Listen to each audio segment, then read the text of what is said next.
autopista Bilbao-Beovia, aparte de sus extraordinarios beneficios, será en su día una de las más atractivas debido a la indudable belleza de las zonas que enlaza.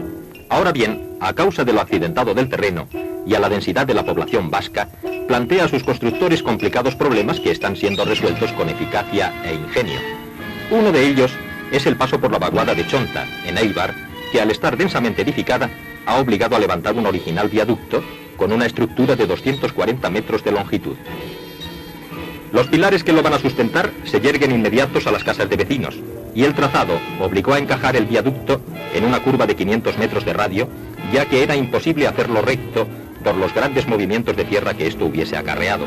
Los fustes en que se apoyan los tableros del puente son dobles y se construyen verticales con encofrados deslizantes yendo apoyados en la cimentación por medio de unas rótulas metálicas que permiten realizar una apertura de 7 metros respecto a la vertical en cada fuste.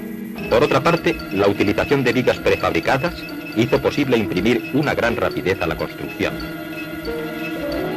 Colosales cifras de material y muchas horas de estudio por parte de ingenieros y técnicos han sido precisas para culminar esta obra que luego el automovilista cruzará sin darle tal vez mayor importancia.